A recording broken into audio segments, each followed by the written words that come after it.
Good afternoon students. हम lesson पढ़ रहे थे हिमालय की बेटियां, जिसके लेखक हैं वैद्यनाथ मिश्र, नागार्जुन। अब हमने जो कल पढ़ा कि हिमालय अपनी बेटियों के बारे में क्या बता रहा है, वो कैसी हैं, अब उससे आगे देखिए।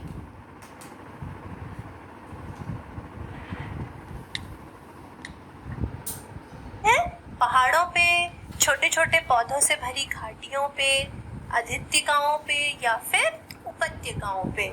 यहाँ पर ये क्या करती हैं? ऊपर नीचे बहती हैं, टेढ़े मेढ़े मार्गों से होकर अपना रास्ता बनाती हैं, और इन सभी क्रियाओं को ही लेखक इनकी बाल लीलाएं कहता है। तो वे कहते हैं कि हिमालय की गोद से ये निकलती हैं, तब ये इनकी बाल्यावस्था होती है। फिर जब किशोरावस्था में जाती हैं तो पहाड़ों, घाटियों आदि में खेलते खेलते ये अपनी बाल लीलाएं दिखाती हैं। और फिर जब ये अपनी यौवना अवस्था में जाती हैं तो कहाँ पहुँच जाती हैं? देवदार, चीड़, सरों, चिनार, सफेदा यूकेलिप्टस, कैल आदि के जंगलों में पहुँच जाती हैं। और तब कभी जाकर शायद इन्हें अपनी बीती हुई बातें यानी अपना बचपन याद आता होगा। और फिर आगे क्या लिखा है? कौन जाने बुढ़ा हिमालय अपनी इन नटखट बेटियों के लिए कितना सिर धुनता होगा। जैसे जब किसी भी कन्या का या किसी भी लड़की का विवाह हो जाता है तो उसके विवाह के बाद उसके माता पिता के घर में बहुत शांति छा जाती है, और उसके माता पिता हमेशा अपनी बेटी की चिंता में लगे रहते हैं कि हमारी बेटी कैसी होगी, उसके क्या हाल होंगे, है ना। तो इसी प्रकार क्योंकि ये सारी नदियाँ हिमालय की बेटियाँ हैं, तो जब ये हिमालय को छोड़कर आगे बढ़ जाती हैं तो इनका पिता बूढ़ा हिमालय अपनी इन नटखट बेटियों के लिए हमेशा परेशान रहता होगा या इनकी हमेशा चिंता करता होगा।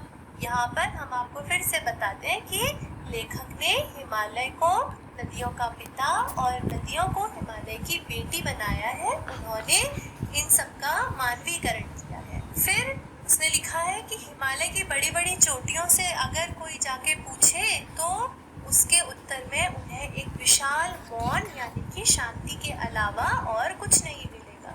वो इसका कोई जवाब नहीं दे सकते। आगे सिंधु और ब्रह्मपुत्र, ये दो ऐसे नाम हैं जिनके सुनते ही रावी, सतलुज, व्यास, चनाब, झेलम, काबुल, इसका नाम कुभा भी है, कपिशा, गंगा, यमुना, सरयू, गंडक, कोसी आदि हिमालय की छोटी बड़ी सभी बेटियां आंखों के सामने नाचने लगती हैं। वास्तव में सिंधु और ब्रह्मपुत्र स्वयं कुछ नहीं है। दयालु हिमालय के पिघले हुए दिल की एक एक बूंद न जाने कब से इकट्ठा होकर इन दो महानदों के रूप में समुद्र की ओर प्रवाहित होती रही है। कितना सौभाग्यशाली है वह समुद्र जिसे पर्वतराज हिमालय की इन दो बेटियों का हाथ पकड़ने का श्रेय मिला। अब आगे लेखक ने बताया है सिंधु और ब्रह्मपुत्र नदी के बारे में। सिंधु नदी जो है ये पंजाब प्रांत की तरफ से बहते हुए सागर में मिलती है, और इसी तरह ब्रह्मपुत्र जो है वो तिब्बत, भारत और बांग्लादेश की तरफ से बहते हुए अरब सागर में गिर जाती है। चूंकि सिंधु और ब्रह्मपुत्र दो क्या है? महानद है। महानद अर्थात जो छोटी छोटी नदियों से मिलके बने हैं उन्हें महानद कहा जाता है। तो इन दो नदियों के नाम को सुनते ही हमें रावी, सतलुज, व्यास, चनाब, झेलम, काबुल, कपिशा, गंगा, यमुना, सरयू, गंडक, कोसी हिमालय की इन सभी बेटियों की याद आती है, क्योंकि सिंधु और ब्रह्मपुत्र स्वयं में कुछ भी नहीं है। इनका निर्माण कैसे हुआ है? दयालु हिमालय के पिघले हुए दिल की एक एक बूंद, अर्थात दयालु हिमालय का दिल क्या है? हिमालय का दिल क्या है? हिमालय का दिल है उसमें जमी हुई बर्फ। हिमालय में जो बर्फबारी लगातार होती रहती है वही बर्फ की कणें या बर्फ की बूंदें धीमे धीमे पानी के रूप में पिघलती हैं, एक एक बूंद जमा होती है, और उसके बाद फिर क्या होता है?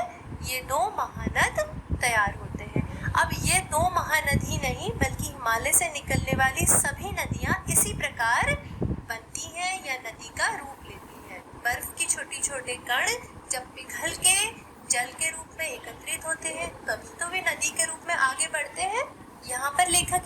बताना चाहते हैं कि हिमालय रूपी पिता अपनी इतनी प्रेम से पाली हुई बेटियों को क्या करते हैं, आगे प्रवाहित होने के लिए भेज देते हैं। क्यों? क्योंकि आगे जाकर उन्हें किससे मिलना होता है, समुद्र से मिलना होता है।